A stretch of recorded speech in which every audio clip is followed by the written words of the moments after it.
প্রথমে নিতে হবে একটা মিক্সিং বোল, তার মধ্যে আমি দিয়ে দিচ্ছি মেজারিং কাপের 1.5 কাপের মতন ময়দা। এবার ময়দার পরিমাণটা আপনারা চাইলে কম বা বেশি করতে পারেন। আর আজ আমি আপনাদের 2 রকমের পরোটা বানানো দেখাবো। এখন অল্প করে একটু লবণ দিলাম স্বাদ অনুযায়ী। একই মিশ্রণ দিয়ে আপনারা 2 রকমের পরোটা রেডি করতে পারেন। আপনাদের যেটা ভালো লাগবে সেইভাবে বানিয়ে দেখতে পারেন, খেতে দারুণ লাগবে। ছোট থেকে বড় যে কেউ খুবই পছন্দ করবে। এখন অল্প অল্প জল দিতে হবে আর পাতলা ব্যাটার রেডি করতে হবে। এখানে আমি রুম টেম্পারেচারের জলই নিয়েছি, কোনো রকম ঠান্ডা বা গরম জল দিইনি। বেশ কিছুটা পরিমাণ আমি জল দিয়েছিলাম, প্রায় 2 কাপের মতন জলের প্রয়োজন পড়েছিল। খুব ভালো করে মিশিয়ে নিয়েছি। আপনারা দেখুন মিশ্রণটা বেশ পাতলা হয়ে গেছে। এবার মিশ্রণটাকে এক সাইডে রেখে দিতে হবে। আর এখানে আমি ডিম পরোটা বানাচ্ছি, তার জন্য একটা ছোট্ট মিক্সিং বোল নিয়েছি, তার মধ্যে একটা ডিম দিয়ে দিলাম। একটা ডিম দেওয়ার পরে অল্প করে একটু লবণ দিতে হবে, খুব বেশি না, একেবারে সামান্য পরিমাণ লবণ দিতে হবে স্বাদ অনুযায়ী। আর আমি দিয়ে দিচ্ছি অল্প একটু কুচনো পেঁয়াজ। অল্প একটু কুচনো পেঁয়াজ দিলে খেতে বেশ ভালোই লাগে। অল্প কুচনো পেঁয়াজ দেওয়ার পরে এখন সামান্য পরিমাণ কুচনো কাঁচা লঙ্কা দিয়ে দেবো। এতে হালকা ঝালও হয়ে যাবে আর খেতেও দারুণ লাগবে। এখন সমস্ত কিছু একসঙ্গে খুব ভালো করে মিশিয়ে নিতে হবে। ডিমের মিশ্রণটাকে ঠিক এইভাবে 1 মিনিটের মতন ভালো করে মিশিয়ে নেবো, মানে যাতে লবণটা খুব ভালো করে মিশে যায়। কুচনো পেঁয়াজ, কাঁচা লঙ্কা খুব ভালো করে এইভাবে মিশিয়ে নিতে হবে। মেশানো হয়ে গেছে। এদিকে একটা ফ্রাইং প্যান নিয়েছি। ফ্রাইং প্যানের মধ্যে অল্প করে একটু সাদা তেল দিয়ে দিলাম। তেলটা খুব ভালো করে চারিদিকে ছড়িয়ে নিতে হবে। প্রথমে ফ্রাইং প্যানটাকে খুব ভালো করে গরম করতে হবে। যখন খুব ভালো করে গরম করা হয়ে যাবে, ফ্লেমটাকে মিডিয়াম টু লোতে করে দিতে হবে। আর কিছুটা করে মিশ্রণ এইভাবেই দিয়ে দিতে হবে। আমি এখানে অল্প করে মিশ্রণ দিলাম। তারপর একটা হাতা নিতে হবে। হাতাটা নিয়ে ঠিক এইভাবে আলতো হাতে গোল করে ঘুরিয়ে নিতে হবে। এইভাবে আলতো হাতে গোল করে ঘুরিয়ে নিয়েছি। আপনারা দেখুন মিশ্রণটা ঠিক এইভাবেই কিন্তু গোল করে ঘুরিয়ে নিলে দেখতেও বেশ ভালোই লাগে। আর খুব ভালো করে মিশ্রণটা পাতলা করে ছড়ানো যায়। এখন এইভাবে মানে ফ্লেমটা এখন মিডিয়াম টু হাইতে করে দিতে হবে। তারপরে উল্টে পাল্টে দুদিকই হালকা লাল করে ভেজে নিতে হবে।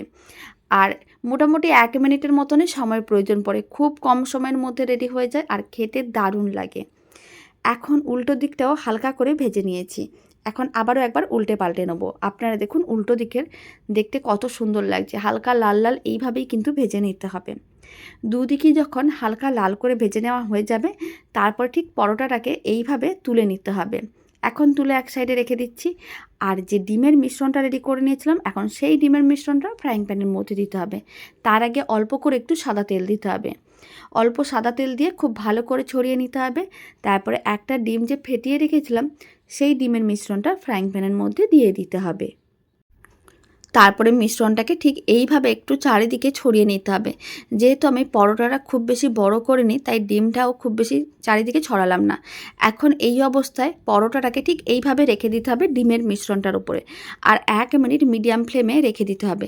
যখনই দেখবেন ডিমের মিশ্রণটা খুব ভালো করে পরোটার সঙ্গে আটকে গেছে, তারপরে কিন্তু উল্টে পাল্টে নিতে হবে। আর দুদিকই হালকা করে একটু ভেজে নিতে হবে। এতে ডিমের মিশ্রণটাও খুব সুন্দরভাবে ভাজা হয়ে যাবে আর তার সঙ্গে পরোটাটাও ভাজা হয়ে যাবে। আপনারা দেখুন উল্টো দিকটাও কিন্তু ভেজে নিয়েছিলাম। আর ডিমের যে মিশ্রণটা, সেটা কিন্তু পরোটার সঙ্গে খুব ভালোভাবে আটকে গেছে। এইভাবেও কিন্তু ডিম পরোটাটা রেডি করে দেখতে পারেন, খেতে বেশ ভালোই লাগে। আর আমি আপনাদের অন্য রকমভাবে দেখিয়ে দিচ্ছি। ওই পরোটাটা দেখতে আরেকটু অন্যরকম হয়, খেতেও আরও বেশি ভালো হয়। তবে আপনাদের যেই পরোটাটা খেতে সবথেকে বেশি ভালো লাগে সেইভাবে বানিয়ে দেখতে পারেন। এখন এই ডিম পরোটাটা এক সাইডে রেখে দিচ্ছি। এবার আমি আপনাদের আর এক রকমের ডিম পরোটা বানানো দেখাবো। তার জন্য ফ্রাইং প্যানে আবারও কিছুটা পরিমাণ তেল দিয়ে দিলাম। খুব ভালো করে তেল ছড়িয়ে নিতে হবে। এবার আমি পরোটাটাকে একটু বড় করে বানাবো। তার জন্য বেশ কিছুটা পরিমাণ মিশ্রণ নিয়েছি। মিশ্রণটা নেওয়ার পরে খুব ভালো করে চারিদিকে ছড়িয়ে নিতে হবে। আর ফ্লেমটা একেবারেই লোতে রাখতে হবে। মিশ্রণটাকে ঠিক এইভাবে আস্তে আস্তে করে চারিদিকে ছড়িয়ে নিতে হবে। আর ফ্লেমটা লোতে রেখেই মিশ্রণটাকে ছড়াতে হবে, নাহলে কিন্তু মিশ্রণটা এক জায়গায় আটকে যেতে পারে। খুব ভালো করে মিশ্রণটা ছড়িয়ে নিয়েছিলাম। তারপরে 1 মিনিট এইভাবে মিডিয়াম ফ্লেমে রেখে দিয়েছিলাম। আপনারা দেখুন মিশ্রণের ওপরের দিকটা শুকনো ভাব চলে এসেছে।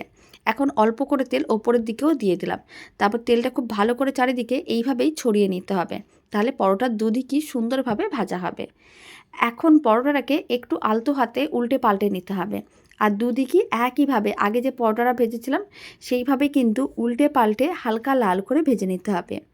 বাড়িতে বানালে কমেন্ট বক্সে জানাতে একেবারেই ভুলবেন না কোন ডিম পরোটাটা আপনাদের সবথেকে বেশি ভালো লাগলো। মাখা বা বেলার ঝামেলা ছাড়া খুব সহজে এই ডিম পরোটাগুলো রেডি করা যায়।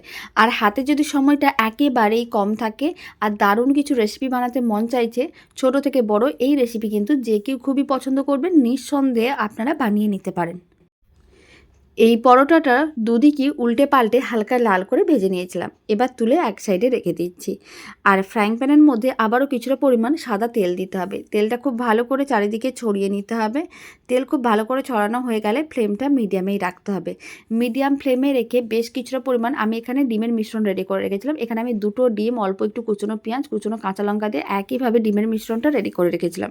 খুব ভালো করে মিশ্রণটা ছড়িয়ে দিলাম। আর যেহেতু 2টো ডিম ছিল তাই খুব ভালো করে চারিদিকে ছড়ানো হয়ে গেছে ডিমের মিশ্রণটা।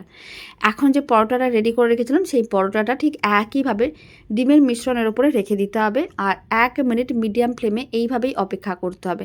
তারপরে পরোটাটাকে এইভাবে গোল গোল করে ঘুরিয়ে দেখতে হবে ঘুরে যাচ্ছে কিনা। যখনই দেখবেন পরোটাটা গোল গোল হয়ে ঘুরছে, তার মানে বুঝে নিতে হবে ডিমের মিশ্রণটা সুন্দরভাবে পরোটার গায়ে আটকে গেছে। এবার আলতো হাতে এইভাবে পরোটাটাকে একটু উল্টে পাল্টে নিতে হবে। আর খুব সাবধানে পরোটাটাকে এইভাবে একটু উল্টে পাল্টে নিতে হবে। আপনারা দেখুন ডিমের মিশ্রণটা খুব ভালোভাবে পরোটার গায়ে আটকে গেছে। উল্টো দিকেও একইভাবে 1 মিনিটের মতন রেখে দেবো। আর এই সময় পরোটার মাঝখানে কয়েকটা জিনিস দিয়ে দেবো। অল্প একটু দিয়ে দেবো টমেটো কেচাপ, খুব বেশি না, সামান্য পরিমাণ টমেটো কেচাপ দিচ্ছি 1 চামচের মতন। আর আমি দিয়ে দিচ্ছি 1 চামচের মতন মিয়োনিজ। এতে পরোটাটা খেতে অনেক বেশি ভালো লাগবে। এবার টমেটো কেচাপ আর মিয়োনিজটা ঠিক এইভাবে হাতাটা নিয়ে খুব ভালোভাবে একটু মিশিয়ে নিতে হবে। ঠিক এইভাবে আলতো হাতে টমেটো কেচাপ আর মিয়োনিজটা মিশিয়ে পরোটার চারিদিকে ছড়িয়ে দিতে হবে। এইভাবে পরোটাটা রেডি করলে দেখতে যেমন ভালো লাগে, খেতেও দারুণ লাগে। কোন পরোটার রেসিপি আপনাদের সবথেকে বেশি ভালো লাগলো কমেন্ট বক্সে জানাতে একেবারেই ভুলবেন না। খুব ভালো করে টমেটো কেচাপ আর মিয়োনিজটা মিশিয়ে নেওয়ার পরে এইভাবেই কিন্তু ছড়িয়ে দিয়েছিলাম। এবার পরোটাটাকে ঠিক এইভাবে ফোল্ড করে নিতে হবে, মানে হাফ করে ফোল্ড করে নিতে হবে। দারুণ স্বাদের ডিম পরোটা একেবারেই রেডি। মাখা বা বেলার ঝামেলা ছাড়া এই পরোটা রেডি হয়ে যায়, যা দেখতেও সুন্দর হয়, খেতেও দারুণ লাগে, সময়ও অনেকটা বেঁচে যায়। এখন বাকি পরোটাগুলো একইভাবে রেডি করে নিতে হবে। এখানে আমি বেশ কয়েকটা পরোটা একটা প্লেটের মধ্যে সার্ভ করে নিয়েছি। আর এই নরম তুলতুলে দারুণ স্বাদের ডিম পরোটার রেসিপি শেষ পর্যন্ত দেখার জন্য আপনাদের অসংখ্য ধন্যবাদ। ভালো লেগে থাকলে আপনারা যদি ফেসবুক থেকে রেসিপিটা দেখছেন পেজটিকে ফলো করে নেওয়ার অনুরোধ রইল। ইউটিউব থেকে দেখলে চ্যানেলটি সাবস্ক্রাইব করে নেওয়ার অনুরোধ রইল। পাশে থাকা বেল আইকনটি প্রেস করে নেবেন নতুন রেসিপির ভিডিও সবার আগে পাওয়ার জন্য। তো চলুন ভিডিওটা আমি এখানেই শেষ করছি। আপনারা সবাই ভালো থাকবেন, সুস্থ থাকবেন। আপনাদের সঙ্গে আবার নতুন রেসিপি নিয়ে দেখা হচ্ছে।